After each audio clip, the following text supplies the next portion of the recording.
Welcome to the Kontent Rocks podcast, the show about all things Kontent.ai, .net, and Azure for people who want to learn more about headless technology.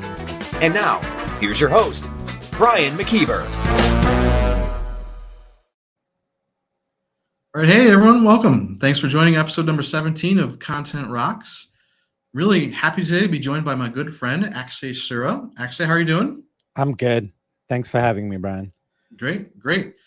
Today's episode is going to be about something new that's happened in the headless composable DXP space, and it's a new community that's called the Digital Experience Community. And we're joined by the guy behind the scenes who started it. And that's why we want to talk to you, Akshay. I'd love to know more about what this community is, what your goals are, and how all the things happened around this community. But before I do that, I also want, in case anyone doesn't know, Akshay and I are good friends because we're both Kontent.ai MVPs, right? And this guy knows a ton about the platform, helps clients with it all the time. So actually really happy to have him on the podcast for the first time. And I'm going to hold you to coming back for a second episode at some point too, where we'll talk just about content stuff. Sure. Thank you. So the community actually was a long time coming. We went composable around 2018. And every time I would look, it would look like every vendor had their own platform, right? So some would have it in Slack, some would have it in Discord, and that was all fine. And I think it was pretty decent. And then also, I remember going into the Jamstack chat, which was also very Slack. But what I truly realized is in each of these, even the ones which say it's by the community, it was never by the community. It was by the people behind the scenes who are part of the vendor or the company, right? So they had their own agenda, and that kind of, I was like, we got to do something. So I approached one of this big communities which portrayed itself as a Jamstack community, and I was like, guys, can there be community organizers? Let's bring in some people. You already have 1,000 or so people on here. We can easily build it. We can make it thriving. They basically said, no, this is only for the admins, can only be our company admins. I was a little bit discouraged and didn't really do much of it, but it's been at the back of my mind. It's bothering me that we can't talk freely and also not have one place. Then recently, somehow I did find some time, and I was like, we should really have something where we can all talk. And why does it only have to be devs? Why does it only have to be customer experience people? Why not people from other walks of life who we can all learn from? We're surrounded by so many smart people. So at first, I registered a crap load of, I should probably not say that, but oh, that's allowed here on this podcast. I registered quite a few domains. Composable MVP, all kinds of stuff. And then as the idea evolved, I started putting it all on paper. I socialized with a few people just to kind of get their ideas, and it evolved into, it's really in the digital experience world, which we are all in. We might be doing different functions. Let's have one place where we talk about anything we want without being felt like we are restricted, or sometimes some vendors do get a little bit touchy when you're giving negative feedback, even though it's in a controlled space, right? But it's not necessarily to talk about bad things about the vendor. It's just trying to figure out what other options are there. Maybe I'm going through a problem someone has already solved. Chances are someone has already done that. And it came into that, okay, I think we need it. The people I was talking to did encourage me quite a bit. So put everything on paper, then got it onto the site and launched it to be a place where we can talk about pretty much anything in the digital experience world. This is the site you launched, right? Digitalexperience.community, in case you're just listening to the podcast. I'm showing the screen right now. That's the homepage. So I'm we weren't going to necessarily talk about this, but I'm totally curious. Was this the 23rd, 24th, or 300th domain that you registered to get that? Thankfully, I'm not that rich. It was probably the 7th or the 8th domain that I had registered. So it wasn't too bad. That's not bad. I actually like it. I think it's a rememberable domain, which is pretty important when you talk about communities. So, as we look at the homepage, obviously it talks about joining the community. We'll get to that in a second. But why don't you kind of talk about what you feel is the main goal for when you're in this community? What could you expect? What kind of content is there? What would you learn? What would you see? So what I'm hoping this would be is a place where we have everyone, whether it's people from, service companies, people who are offering these services, as well as people who are implementing these services in different modes, and for us to be able to freely talk about and learn about things which are in our walks of life, which can make our life better, right? So just to give you an example, we had a conversation on there the other day about Google Analytics. And I'm like, everyone uses Google Analytics, but one of the gentlemen were like, oh, actually, we started using this open source one, and it improved. It instantly showed a traffic bump of 40 to 60%, and that struck a nerve because last year we were having this heated debate with a customer where they're like, I know for sure we have more traffic, and we verified that with the amount of bandwidth we're pushing out, but the Google Analytics never matched. There was a 30% delta, and we just chalked it off to, something's not, maybe it's ad blocker, maybe this, maybe that.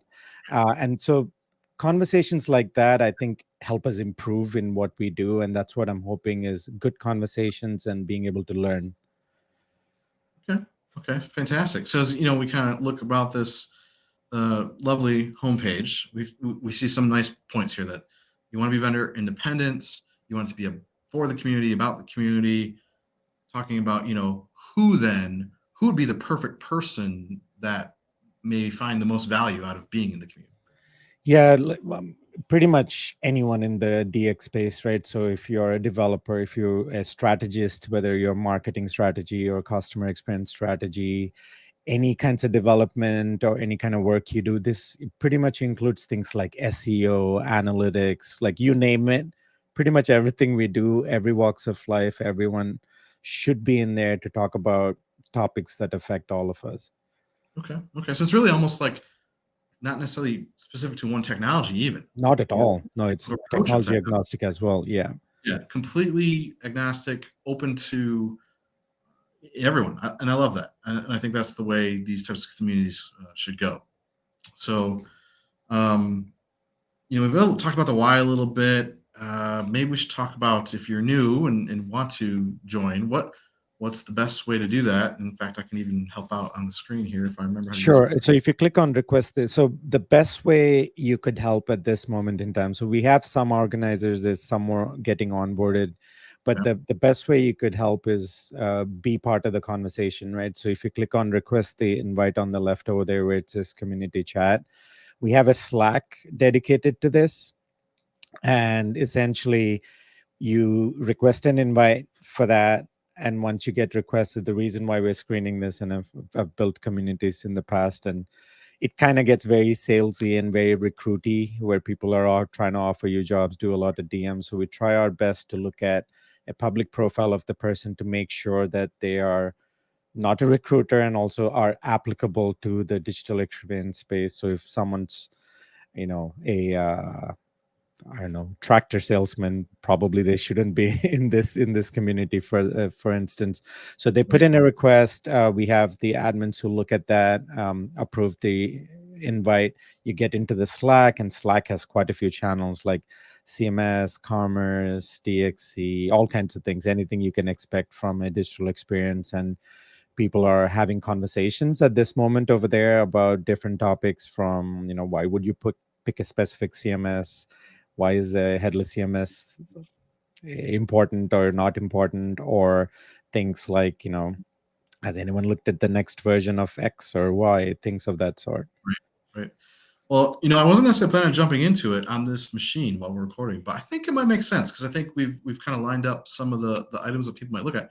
And I've actually done this process. I requested to join. I think you guys let me in, like, I don't know, a couple days ago, because I was off last week. But if we remember the URL all right, which is going to be a very interesting exercise for me to do, without having anything else on this computer, I'm going to try to see if I can get lucky. Yeah. So is it Digital Experience Community, not Slack, actually, or is it different? I've never opened it in a browser, but hold on. Yeah, well, I'm going to try really quick. Again, if this part completely fails, we can edit it out. That's the beauty of our world these days, right? Let me paste it. And it should actually remember me a second. So let me get to the number of workspaces. Actually, I have a ton of them. There it is. All right, I see the workspace. Then I can kind of bring this back in a second once we get launched.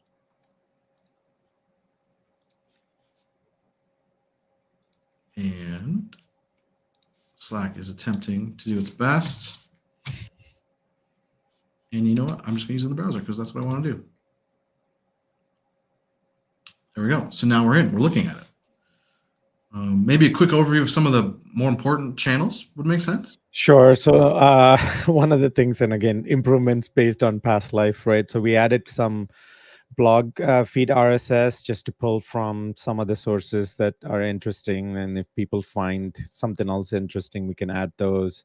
Have like the CMS, there's a composable channel as well as an e-commerce channel. There's quite a few. And the thing is that we don't just want to focus on that, but we also have things like health and fitness, right? There's a lot of people in this community already, like Wojta, for instance, and my friend Marek from Poland. They're like, oh, I'm taking a leisurely lunch break of 30 kilometers bike ride. I'm like, gee, how do you do that?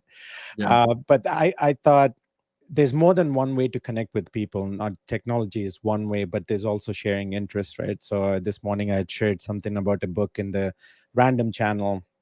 And another one of the friends I know, who's Mike Reynolds, he's like, oh, by the way, there's a sale on this publisher. Go buy it, like if you want, from Amazon, which is kind of interesting. And again, just trying to find different threads of life which bind people together with common interests. So it's evolving. And as we find more things, we're trying to add and remove channels based on that. But there's about like 15, 20 channels right there for people to converse and just to give them ideas. But there's quite a few conversations happening at this moment, which is nice. It's healthy for something which is just about 1 week old as of today, which is interesting. Yeah.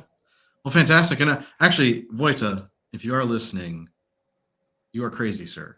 The fact that you're he is 30 kilometers at lunch. I could get behind maybe like 5K, as we did a couple months back when we were there, but no more than that. No more. That's Yeah. crazy. But it's amazing. Yeah. And I like having it not purely be around technology, or work stuff. And like, just that's a good balance. Work-life balance is important. And it's nice to be able to talk to people like that. In fact, you and I and some of the other content MVPs, we do that in our channels, and it's nice to get to know people. So I think that's how you kind of go through those shared experiences and grow up to kind of be friends with people over time, especially when we're in this disconnected world. You're in the West Coast, I'm here in the Midwest. How would we possibly do that without having tools like this? Absolutely, yeah. Awesome.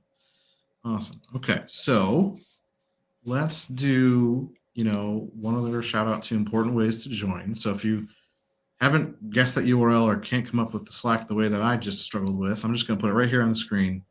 So digitalexperience.community is the URL. How to get to the site. That should get you to the Slack community. If you have any problems, I'm sure this man right here would be able to get you help.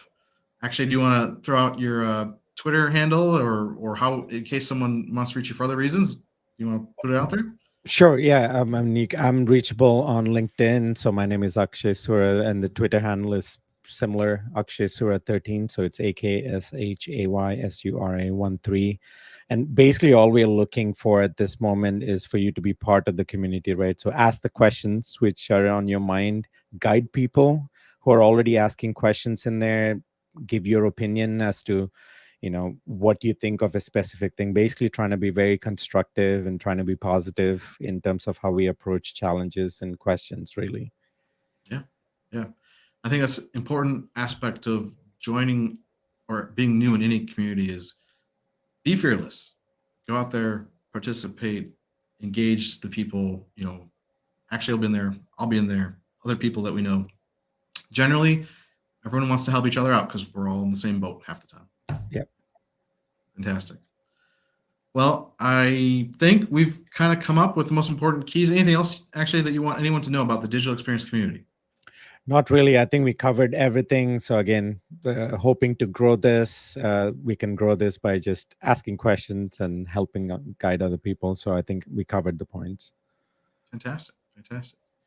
Well, next time I'm going to have you, we're going to talk about, I don't know, like something around content modeling or composable, something a little bit more specific to the actual work that we do. But it's been a pleasure having you on the podcast this time for sure. Thank you for joining me. Thank you, Brian. All right, everyone. That's been episode 17 of Kontent Rocks. Thanks for listening. Until next time. There you go. That